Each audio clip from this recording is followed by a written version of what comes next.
Сәлеметсіздер ме? Сіздермен бірге шеберлік каналы. Егер сіздер ұнайтын қолғаптарыңызды немесе тоққан қолғаптарыңызды жылытып астар тіккіңіз келсе, онда бұл видеоға қош келдіңіздер. Біз кішкентай қызға арналған ондай қолғапқа қалай тігілетінін көрсетемін. Бұл қолғаптың тоқылуы да біздің каналда бар. Кіріп көрсеңіздер болады. Уақытты көп алмайды, тез тігіледі. Бар қырын сырын көрсетемін. Ал мына қолғапты осы видеоның астына қалдырам, қалай тоқуға болатынын. Тек қана мына гүлдерді тіккен көрсетпедім. Бұл қарапайым, ең қарапайым, сондай сәндеп тұрсын деп тігіп қойғанмын. Онда ше бізге қандай заттар керек? Және ең басы флис мата, қайшы, және де мынандай сызатын маркер керек, ине жіп керек. Өзіңіз сондай қолғабыңыз түсіне қарай. Онда ше бастайық. Флисті аламыз, теріс беті, міне, ішкі жағын, теріс бетін былай екі бүктеп, мына жағы осындай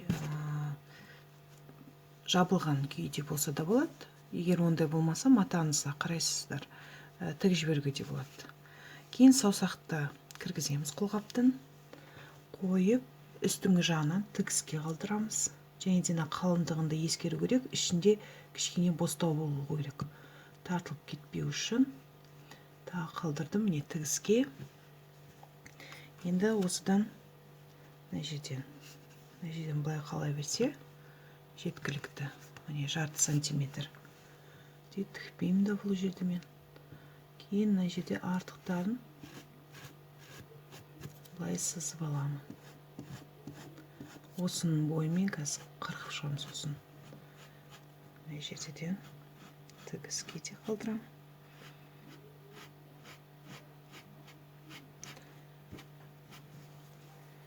Үстемді мына жерден де кішкене ғана қайыруға да қалдыру керек.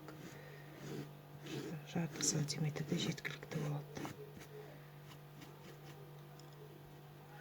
Енді осының бойымен қазір қырқып шығам.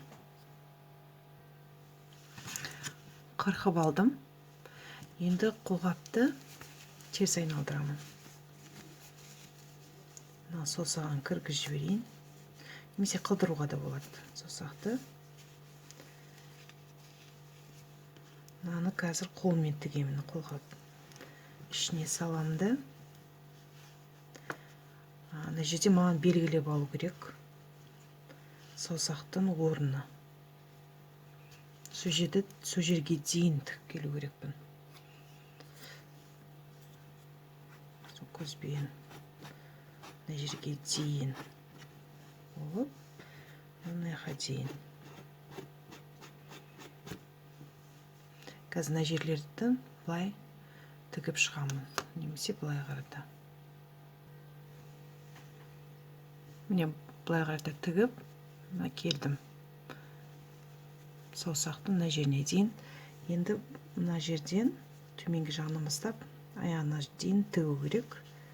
Былай тігіп шығайық. Мына жерден былай қарата тігеміз. Міне былай болды менде.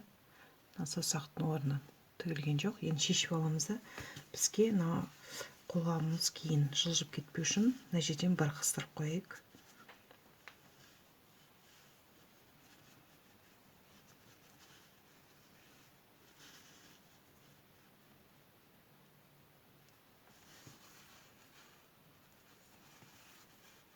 Ақырын әдемілеп, шешіліп кетпейтіндей, сөгіліп кетпейтіндей қылып тігіп қоямыз.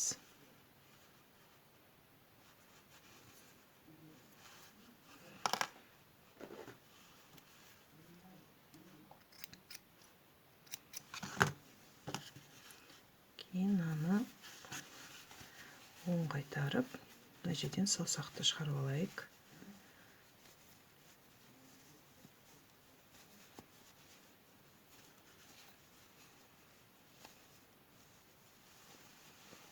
ішкі жақтары бәрі дұрыс болып тұру керек. Кейін тартып аламыз. Енді мына қайырылған күйінде, немесе қайырмай, осылай айналдыра тігіп шығу керек. Ана іштегі қолды салып тұрайық. Іштегі немізді, қолғамызды алып кетпеу үшін. Қазір мен жібімді істеп алайын, кейін көрсетемін. Мен осылай күйде қалдырғым келеді. Сіздер қаласаңыздар, қайырсаңыздар болады.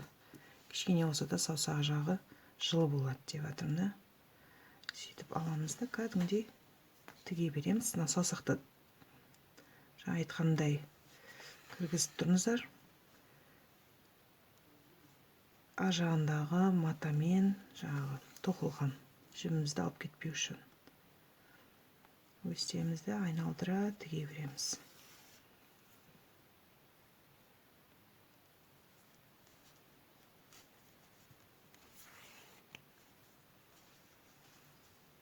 Бұндай тігіліп жатыр.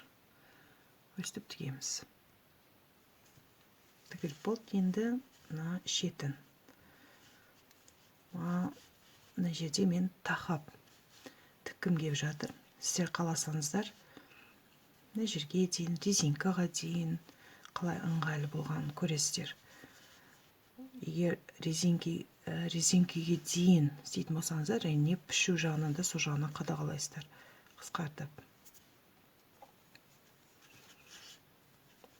Барлық жері жылы болған қалаға жатыр. Бұл жерді де енді тігіп шығамыз.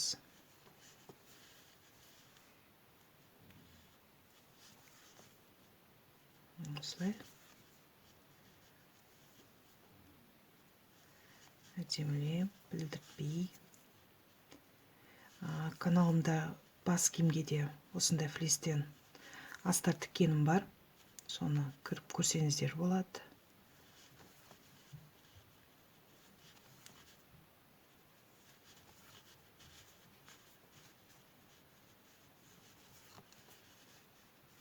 Осылай тігіп шығайық. Мына жерде айтып кетейін, тартып тұрып тіккен дұрыс. Өткен қол қатты емес, бірақ кішкене ғана тартып тұрыңыздар. Егер қалай бар солай болса, кейін қолды киюде қиын болып кетеді. Сол үшін саусағымен сәл итеріп тұрмын, кейін тігіп жатырмын.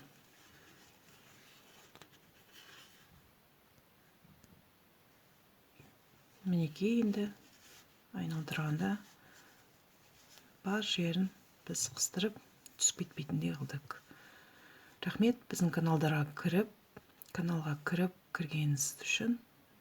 Сау болыңыздар.